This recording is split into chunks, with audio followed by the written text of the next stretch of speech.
South Africa take on India in the second ODI, second match at Boland Park as well. And it's going to be a, a fight for the series from South Africa's perspective. They're going to try and win the series and go into the match at Newlands having already won the series. Maybe they can go do some experiments at Newlands if that's the case.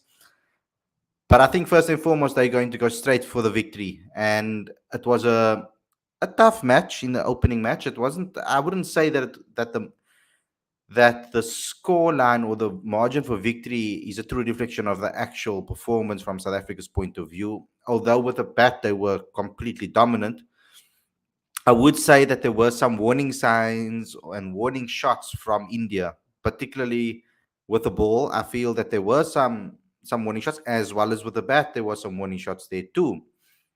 The conditions obviously suit India a lot more than South Africa, I feel.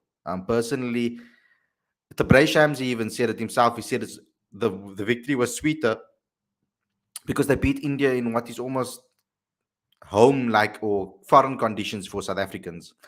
So it is low and slow. It's gonna get slower. It's going to get drier, and there, yeah, there are a lot of things that we have to talk about in this preview to see what's going to be happening. I'm sorry that I'm a little bit late, that I'm running late, and I came late. I was struggling for 15 minutes to connect to the internet.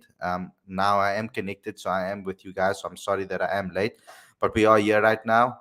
And let's get straight into today's preview. Guys, I have to also announce that we released the latest issue of Cricket Fanatics magazine. It's the Kaya Majola week, Cubs week, under 19 week, under 16 week, just age group week edition. And it's a very interesting one if you want to know how South Africa's pipeline system works. There's a lot of interesting interviews in there that will give you some insight into the latest Cubs week and Kaya Majola week, as well as the under 16 week for the women's and under 19 weeks women's week. So go ahead and subscribe to that. You can go read that right away. Go to the link in the description for that. Click on that, and you'll get a free download. It's 100% free. Even all the back issues are free as well. So just go ahead and subscribe to that straight away if you can. If you're new to this channel as well, please subscribe. Click the notification bell for all future videos as well. And yeah, let's get straight into today's video, guys. I'm excited to chat to Aditya about this one and see what you guys have to say in the live chat.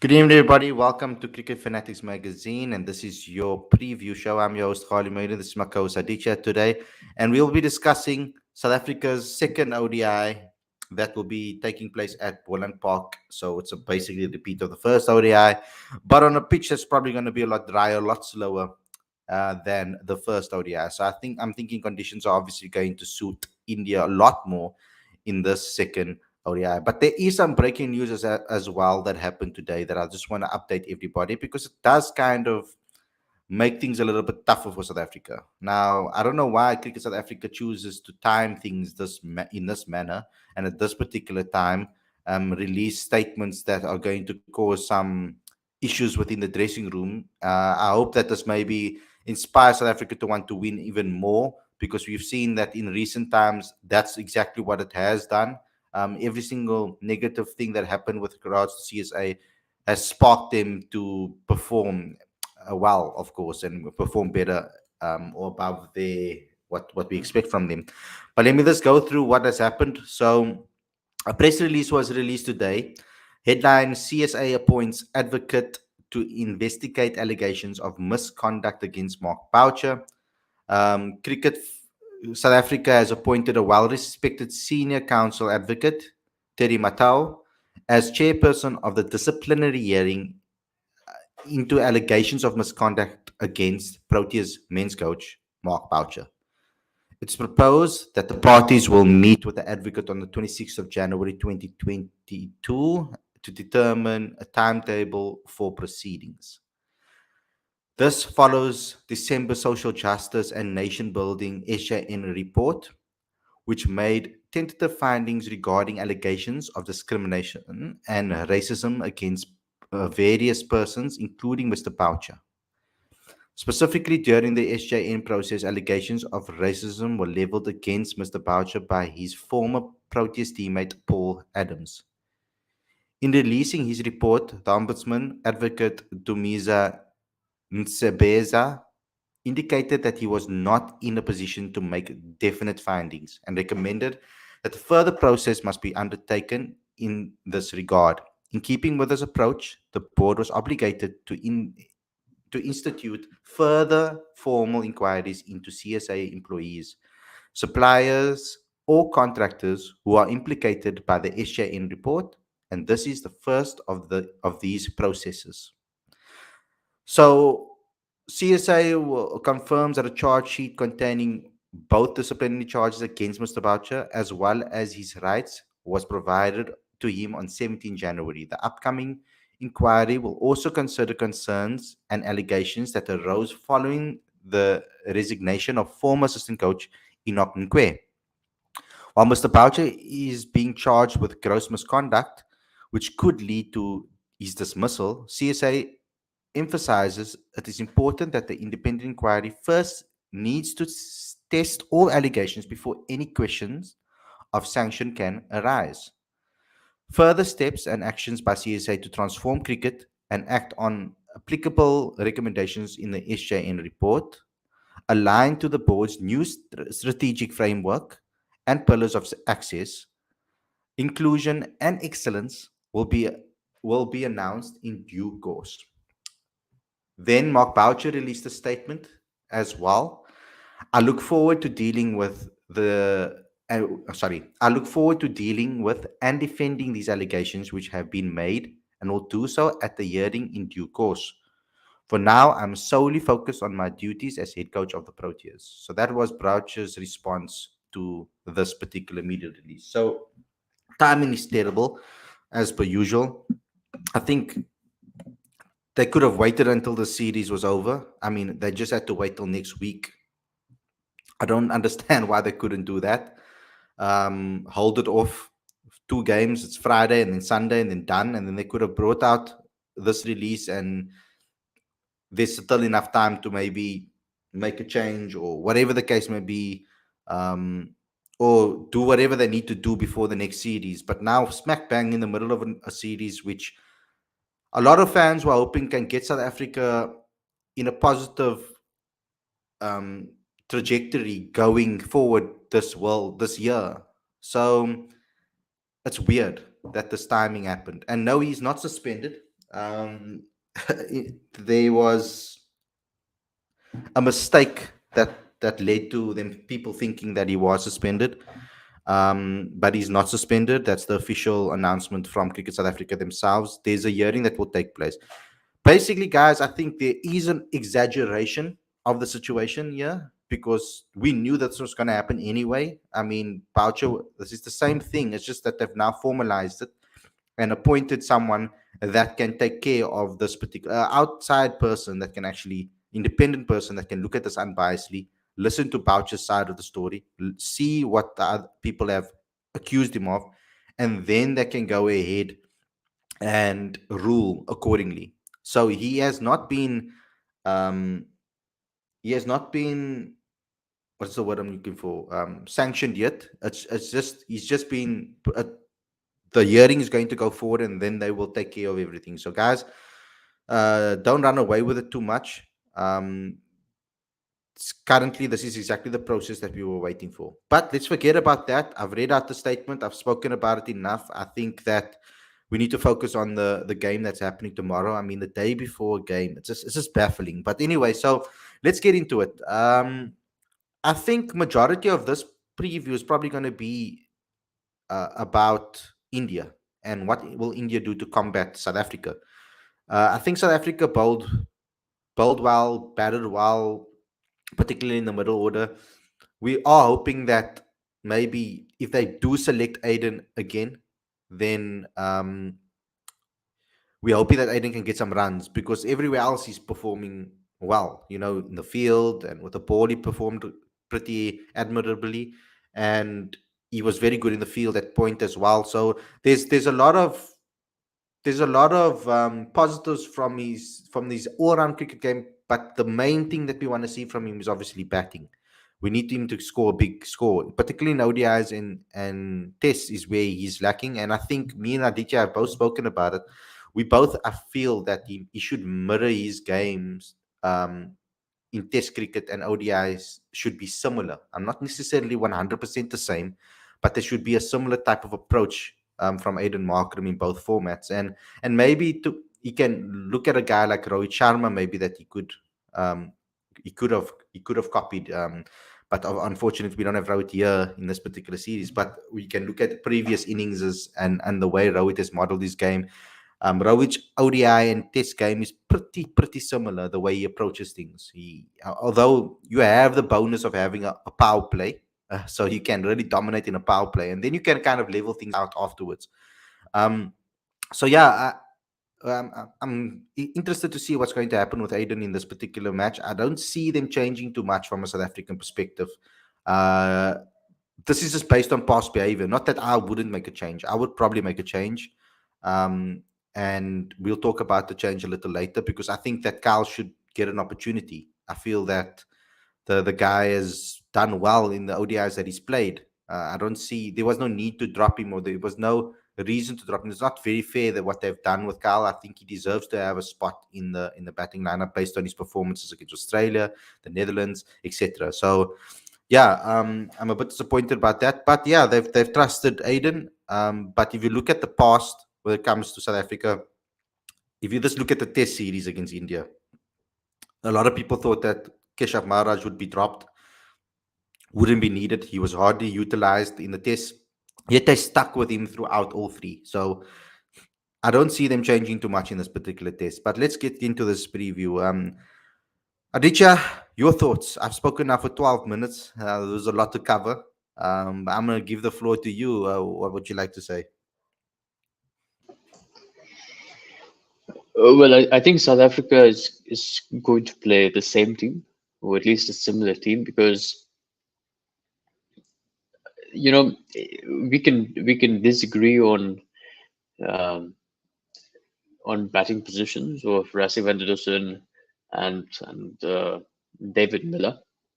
I think the batting is spot too low, but given that the team has won, you probably don't want to change too much then.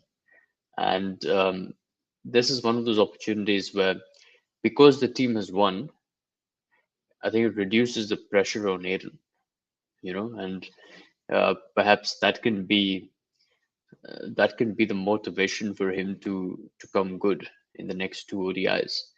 Um, so I do think that he will continue. I know that that's going to raise a lot of eyebrows on social media and otherwise, but I think that's the strategy that the team is going to employ. Other than that, I think they just have to keep doing the basics well, like they did in the last game, and probably be quite patient. Because it is a slow track. There's not much happening. Even the new ball is not able to do much. Stroke play is not even easy with the new ball for the batters. So I suppose you've got to be patient and then try to capitalize once you're in. But I think India will have a lot to think about from a captaincy point of view.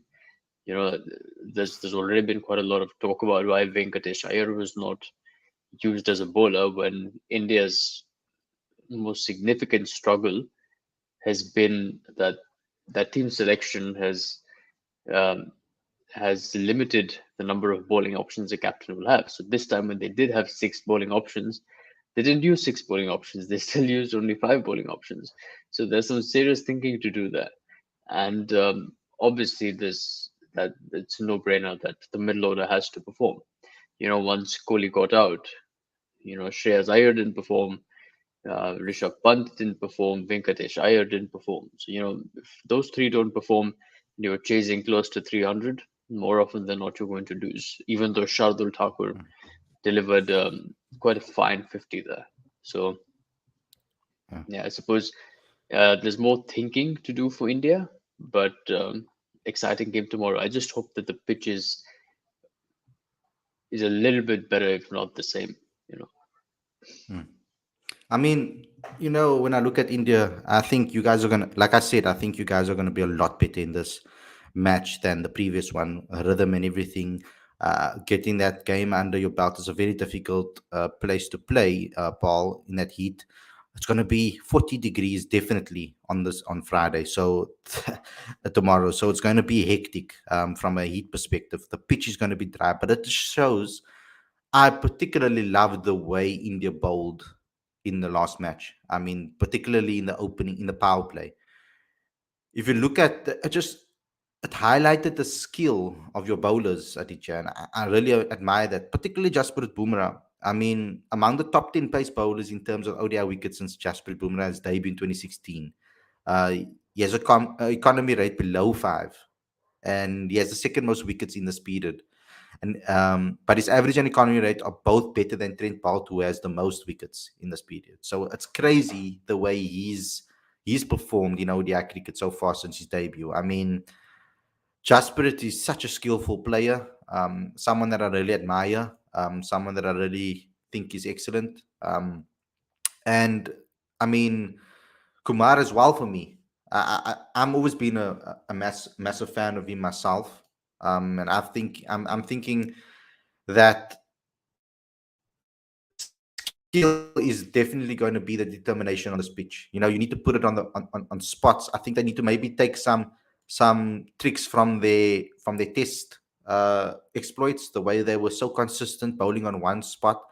I mean, Bumrah in 68 matches, he's taken 110 wickets at an average of 25.30 and an economy rate of 4.66, which is just incredible from a bowler's perspective. And he also generates quite good pace as well. So it's one of those things that you have to admire from him. I mean, 2 for 48 in his last game was decent, and he asked a lot of questions of South Africa's top order because you saw them fishing um, outside off, and it's one of those things that you have to admire from of the way that they bowled, but particularly Jasprit, because I think he was your best bowler on the day by far. There was no dispute about that in my eyes. He really put on the pressure. So South Africa need to be careful. I think they need to also take into consideration that if they standing on off stump, they need to leave and not fish and push at deliveries that are wide.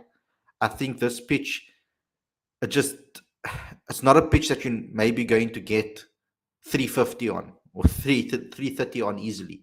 I mean, at one point, I thought South Africa could push and maybe get 320, and I would have been very comfortable in that situation. But we heard Rasif van der Dussen after the innings.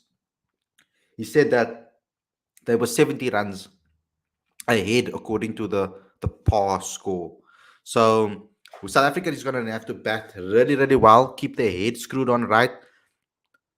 It's actually almost in our favor in a way when you look at the way Yanaman, who's our most informed batter, we didn't need him to win the game. So that means that we possibly, I'm a man that looks at patterns. If anybody's going to come to the party, it's probably going to be Quinton and Yanaman, hopefully. If they can get a good start. It's also dependable on who wins the toss as well. So you're going to want to bat first on this pitch again and allow the opposition to chase. But spinners are definitely going to come into play here. So South Africa's going to need to think: do they want a part-time spinner like Aiden, and where he's off form with the bat currently, or do they want to go with someone that can smack at the back end and bowl spin too, like George Linder, who's also another option? They can even go for a guy like Dwayne Pretorius, who understands the conditions very well. Um, so that six bowling option is going to be the decider. I think that's maybe the only reason why Calvarena doesn't play, is because they are thinking of a six bowling option. So what would you do, Aditya, if there was going to be any changes for you? what would you do and what changes would you make? No, I wouldn't make changes because certainly not for this one. If South Africa win the game tomorrow, then perhaps we could consider a few changes for Cape Town. And just give players a little bit more exposure. Maybe arrest someone from the test team. So that can give Kyle an opportunity, perhaps, or give Susanna Magala an opportunity, perhaps. I think Mm, that's that would probably be the wise thing to do. Like with India, for example, we're not really playing. We're not playing Shami, for example. He would certainly feature in India's best white ball attack. But it's important that he gets that rest. mm, Uh, Personally, from an Indian point of view, I'd like to see Navdeep Saini play. He's one of those bowlers who can hit 150, and he's got a nice action. He's got a clean action, and if he can generate that sort of pace and he can keep getting better at the international level, it can only bode well for the Indian team. So I'd really like to see Navdeep Saini play because after an initial burst at international cricket, he sort of faded away. And even in the IPL, he's been taken apart because of his predictability. The only way that he can really improve is if he plays as many games as he can at the international level. And I think it'll also spice the game up a bit because I think from both sides, with the exception of Bumrah, there's no real pace bowling on offer. mhm. So yeah, let's see how it goes tomorrow. Yeah, and I know I wanted to come here with stats. There's not many stats that I can bring to you guys either. Um, there's not really much to talk about other than Rashid van der Distance average of 70 in 30 games. 73 in 30 games is ridiculous. It's absolutely ridiculous.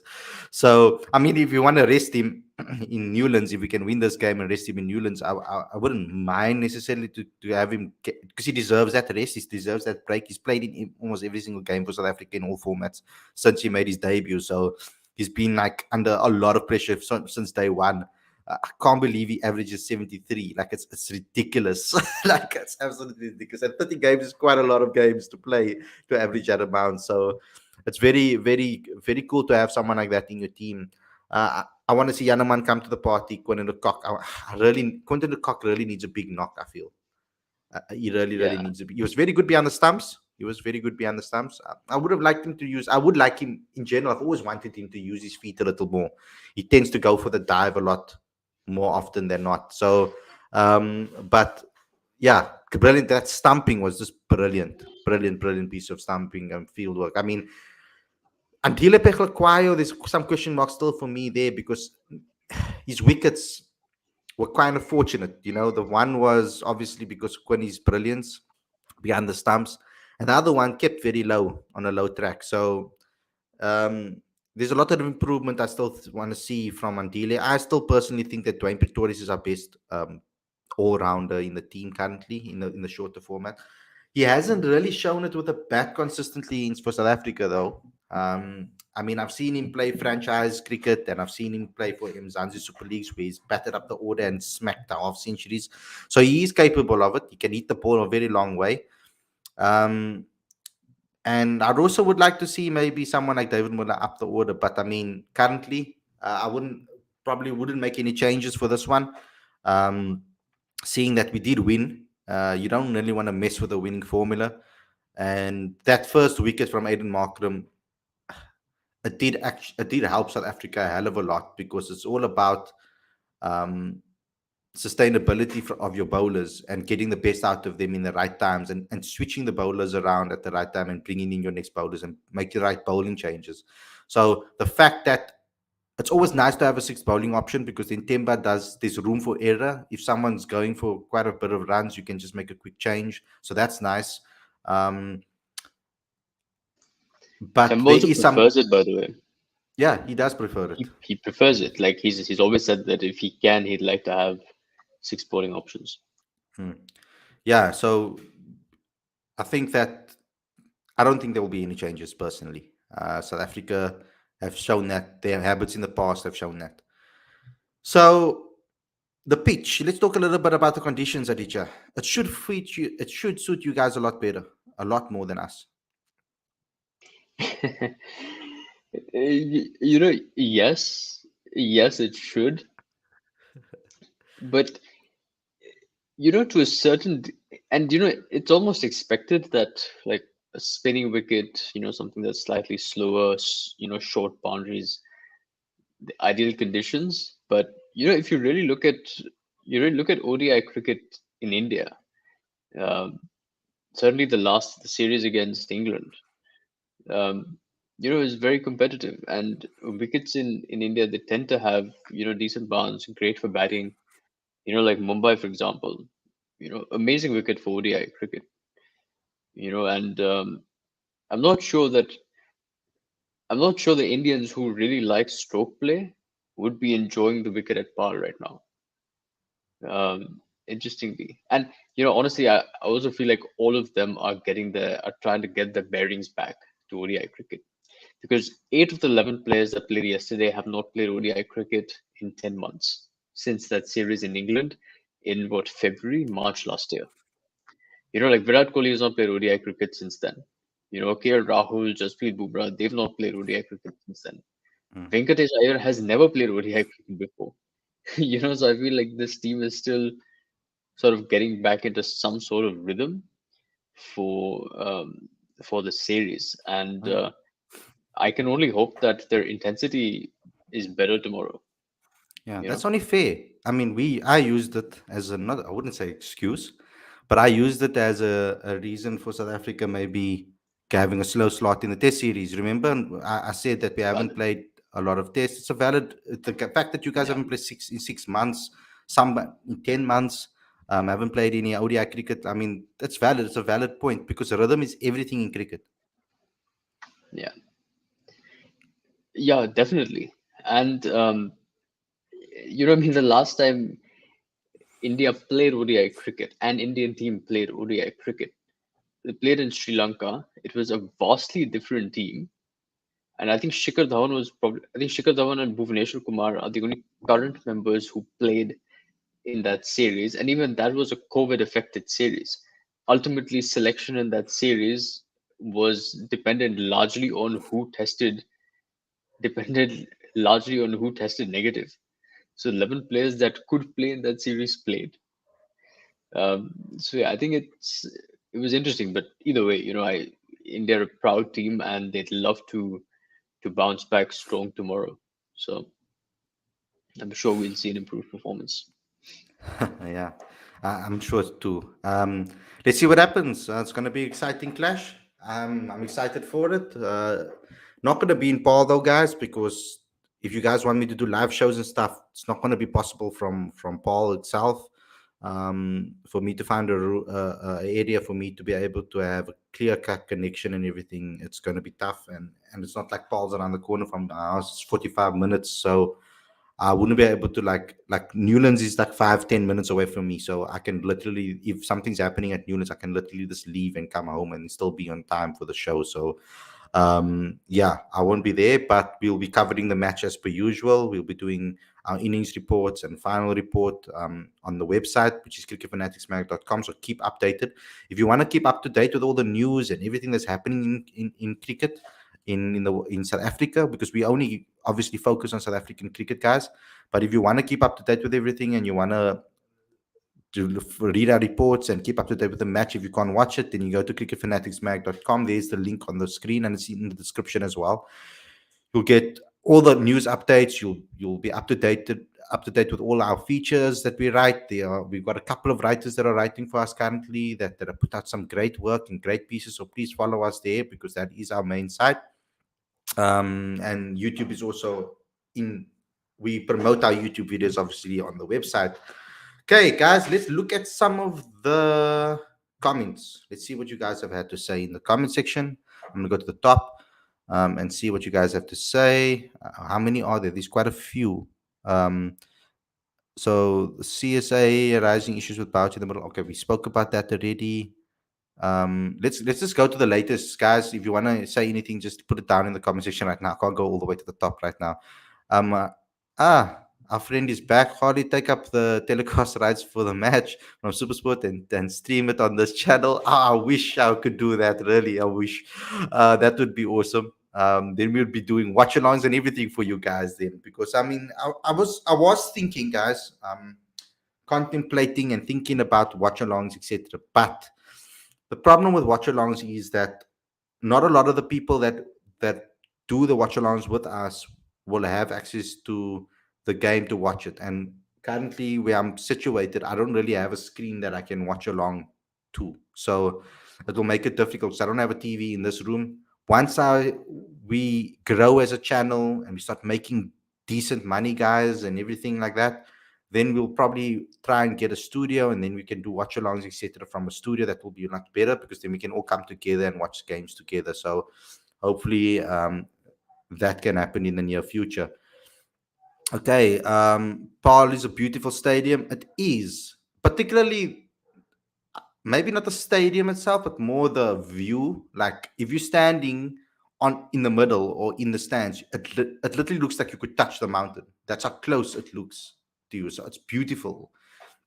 And I would tell anybody or advise anybody to come down to South Africa during the MSL period and go watch a MSL game when the Paul Rocks play. One of the best atmospheres in the country. Really nice to see. Um, I will pitch your channel. Oh, oops. I will pitch your channel on again in the Crick Buzz live show. Thanks a lot. That helps a lot. It gets us more followers, of course. Particularly mention South Africans. Say fellow South Africans, please follow Cricket Fanatics because we're obviously looking to grow and get more South Africans to obviously follow this and get more South African cricket fans to fall in love with this game again, because I feel like some of them have lost their love for this game, particularly when your team doesn't do well. Some people lose faith in the team and stop supporting. So hopefully that we can do that. Um, this is for you, Aditya. I'm going to let you answer this. Thoughts on Miller in the ICC 2011? Average 47, strike rate 115, knocks like 85 not out against Pakistan, 75 not out against Ireland, that knocks against Sri Lanka in Western Cape. Gem of a player. We know how big a fan Harshit Singh is of David Miller. Before I answer the question, it's good to see Harshit back in the live stream. Eh? Yeah. It was quite a while where we weren't really graced by his presence. But to answer your question, I mean, Killer Miller is amazing. Does he deserve to be in the ICCT 2011? At his position, yes, he does. But who did they go with in the ICC 11? Let me check.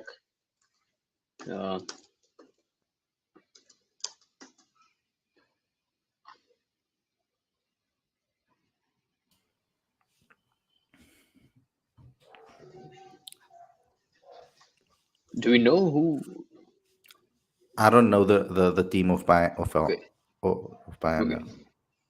Yeah, I think Markram was Can there you at find? 4, and then someone else was there at 5. But look, I think generally I agree that I don't know. I would I don't like know to see. where Okay, here it is. you find it.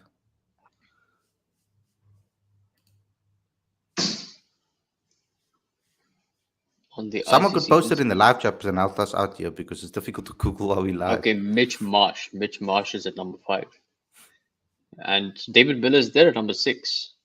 So yeah, I mean he is there. That's great. Yeah, he deserves it completely. Awesome. Let's move on. Yeah.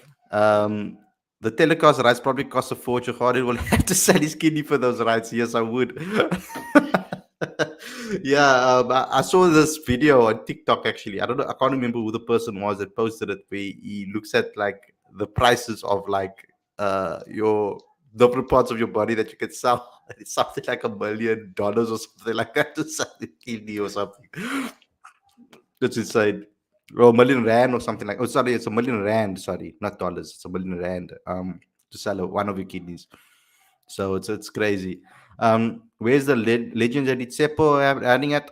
Not sure, guys. I did post the link in the group, so they do all have it. Um, so like guys, just know that's one thing that I have to cover myself here. I do ask the guys to come on the show every day. I post it in. We have a group that I post it in, so they do. If they're not here, you know that they're busy. That they're busy with other things. They work. It's midweek as well. So and they have families, etc. Some guys obviously have families, and some have kids. If Paul needs to host a test match, ooh, I don't know about that. I mean, I think they did. They did against Zimbabwe. I think it was I think they did it against. Was it against Zimbabwe or Bangladesh? I can't remember which one it was, but they did host a test match before. I think. I think I went. Um, but I mean, this pitch is not necessarily a test match pitch. It's one of those. It's a difficult. It's a difficult one. It's not necessarily conducive for any. A T20 game is very exciting in Paul actually, particularly because when the spin comes to play in the slower deliveries, it's you have to be very skillful to win a game there in T20 cricket. Um,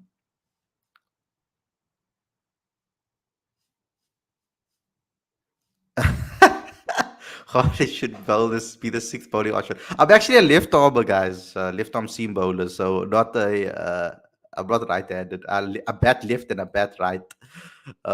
So yeah, I'm not a right arm bowler. Markram mindset problem. That's something that's interesting to speak about. Yes, I feel that maybe he does have a little bit of a mindset issue at the moment. It's form, guys. Like, okay, so what I don't want us to do is mix the formats first and foremost. That's the one thing I don't want us to do because we tend to mix the formats for Markram often. Um, we kind of throw his ODI record and his test record almost in one and try and like say that he should be dropped in both. Where I don't feel that he should be dropped in tests, but I think that maybe a break from ODIs might help him. Um, just get his mindset right because it's not in ODI cricket. He hasn't looked comfortable from the get go.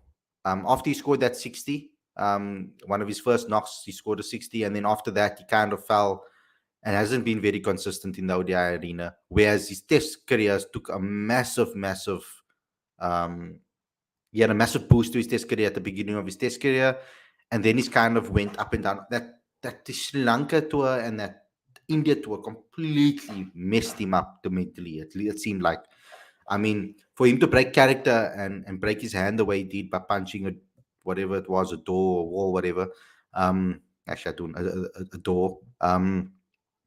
Shows he brought that how much it got to him because he's not a man that has a temper.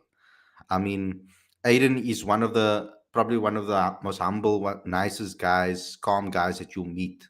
Um, very chilled, very laid back, very kind, very humble. So for him to have broken character like that, to get so angry because he was really upset about that particular the way that series went. Everybody was just in complete disarray. We were like, "What is going on here?" Like I didn't know what was going on.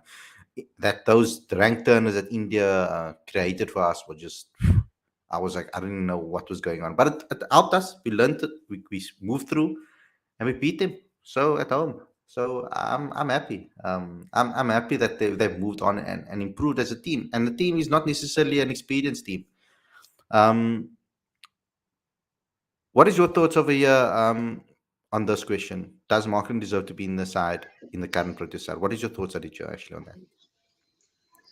Look, I think the word deserves can be quite tricky. I think he should be in the side. Good answer. Uh, you know that because there's so many different factors at play. And I know that the stats don't support Markram's inclusion in the side. What was it? I think of players who have played 30 odd matches, 30 odd ODI matches. He's got the lowest average. So, Mhm. and I understand that.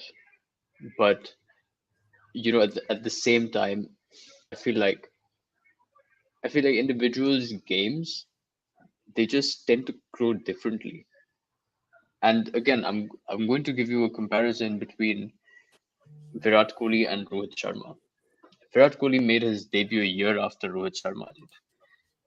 And in 2008 and by 2009, Virat Kohli was literally churning out 100 after the other. Rohit Sharma made his debut in 2007, and he was considered to be the next Sachin Tendulkar in India. He was considered to be the natural successor to Sachin Tendulkar. But Rohit Sharma struggled for 6 years because the selectors and the captain could not assess whether he should be batting at 4, 5, or 6. He was always perceived to be a middle order batter. And then masterstroke in 2013, 6 years after he made his debut, he opens the batting and his world changed. So Rohit Sharma is a gifted player, but they couldn't get the best out of him for 6 years. And they couldn't get the best out of him as a test player for 12 years. So, these things take time. And I know that patience is hard in international sport because performance is currency. But I only hope that they persist with Aiden, ensure that he's in a good space mentally, and he will come good. Yeah, because me personally, I don't feel that going back to domestic cricket's going to help him. The man goes back to domestic cricket, he eats hundreds like it's nothing. He completely did. In actual fact, it just gets, for me personally, I feel like he's just going to be continuing his habits. The habits are just going to stay there because he's not going to learn from it, because he's going to go back domestic, bully domestic cricket, and come back to the side and have the same problem. I feel that Markram just needs to find a groove that suits him, that makes him feel comfortable, because he needs to find a system that works for him personally. And I feel that he's maybe in his mind also confusing different formats currently on how you should approach it, because like we saw, nobody wanted him in the T20 setup. Then he goes and scores 350s in a row. No problems with technique there. No problems against good players. No problems with technique. No problems against spin. Messes up the World Cup. Completely dominates at the World Cup. Plays excellently at the World Cup. And then he comes back to ODI and Test cricket, and he has issues again. So like there needs to be some sort of conversation that he needs to have with someone on how he can kind of compartmentalize how his games and how he's going to separate them, his approaches, because I don't feel that he can have one approach for all three formats. I think that his ODI game, his ODI and Test game can kind of sync. Yes, there's going to be some adjustments because you're going to bat a lot faster in ODIs than you will in Test cricket, but there can be some synergy in his approach, because I feel that naturally he's a faster batter. Even in Test cricket, you can see how he wants to get himself into a free-flowing run-scoring mode. So I know we're talking about Aiden again, the entire stream again, but it's the only thing that I can really think of as a weakness currently in the side, in this current ODI setup. And But maybe there's Adila as well, I feel, towards an extent, because that man needs to learn how to bat again. there's one thing that I want to add about Aiden, and obviously we're not privy to the advice that he's probably getting in the dressing room, and um, there's so much talk about Aiden um, in the media. Sometimes, look, cricket ultimately is a simple game. If you're a batter, you hit the ball and you try to score. That's ultimately what it is at its basic. But in the 2021 IPL, Ruturaj Gaikwad, who was the highest run scorer in the tournament, young player. He's also selected for this ODI tour. He said something that MS Dhoni told him early on in the tournament when he wasn't scoring runs. Which was basically that eventually you're going to start scoring runs, and that's great. Good players score runs, great players finish games. Yeah, I true. thought that was pure gold Yeah. because Ruturaj Gaikwad was playing as an opener and he was being entrusted with the responsibility to finish games. So in the second half of the IPL, which he completely dominated alongside Faf du Plessis, Ruturaj Gaikwad was unbeaten in 4 out of 7 games. Unbelievable. It's crazy And stats. I remember that. I remember this campaign. I watched him a lot. Okay. We're hoping that one of our openers can do that. Yanaman has been doing it has done it in the past, and I'm hoping Yanaman can be that guy because Quinny does seem to get a little bit frustrated. Now, this is an excellent comment here from Angry Gamer 009. Do you both also feel that Quinny plays risky shots to get out once the dot ball pressure increases? So I don't think he does it purposefully to get out. I don't think that's what you mean either. But what I do think is that especially on slower wickets, Quinny's gonna get frustrated naturally. But then what they need to do as a pair is rotate the strike so that the scoreboard doesn't put pressure on them. So I think they need to find ways to keep the scoreboard ticking over singles, twos. But I don't know if Quinny's that type of player. I don't think Quinny's that type of player that wants to run a lot between the wickets. So, but I feel that he needs to maybe do that to maybe take pressure off him. Because when he does get frustrated, he seems to try to be too innovative, and then he loses his wicket in that looks very amateur when he does lose his wicket in that manner. So the only way I can think of on a slow wicket at ball, we need to see. I want to see this team get tested again, and I want to see them put on a performance because Quinn is supposed to be very, very, very important to us, but he has this. He goes through these runs of form where he just doesn't look interested. But maybe that's just his style when he bats. Because I mean, there's no way I can say he doesn't look interested when he's putting so much effort in behind the wickets as a keeper, because he looks 100% screwed on over there. He doesn't look like he's bored or losing focus behind the stumps. So yeah, I think that a good way to maybe combat that and the pressure is to maybe rotate the strike a lot more. Because Quinn is used to finding the boundary to relieve pressure. You know, that's how he normally does. He finds the gap, he finds a boundary, a couple of boundaries, and then the pressure's off him, and then it goes back onto the opposition. And the nice thing about it is that with Yanaman at the other end, it's a guy that likes to score runs too. So that also will take pressure off him if they can both be on form. So I'm hoping that their partnership can grow and continue growing because I think they are a very talented pair. And also, Quinton de Kock, I don't know how much analysis he does alongside the video analyst, but uh, opposition players are going to find ways to expose chinks in your armory.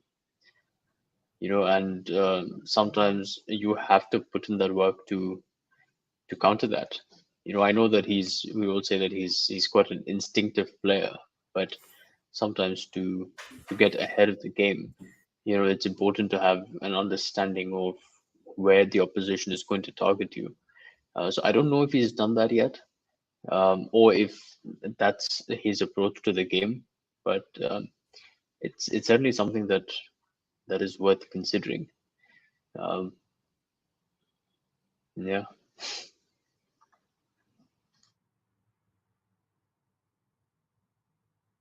Okay. So, guys, thanks a lot for tuning in. Hope you guys enjoyed this episode. I think we've summed up enough. We've spoken about the game. Let's wait and see. I think we'll have more to speak about after the game. So please tune in tomorrow for our review show.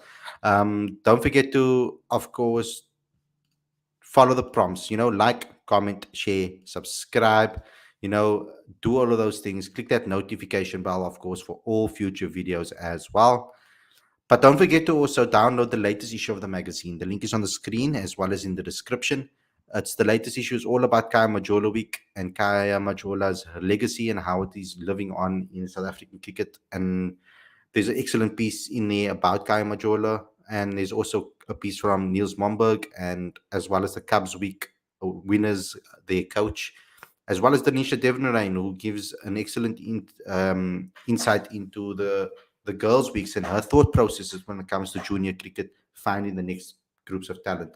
There's a lot to learn from that particular exclusive article from that can be moved across to men's cricket as well. I think her ideas that she has for cricket in South Africa is relatable to no matter what gender it is. So I think it's excellent to read and to see what she has to say. It's an excellent piece that was an excellent insight that you guys can find out about the grassroots level. Thanks a lot for tuning in, everybody. I hope you guys enjoyed this episode. Don't forget to smash the like button and do all of those things like I've said before. We'll see you again tomorrow with another daily show. Actually, it will be a review show after the match. So take care, everybody, and enjoy the game and the rest of your evening.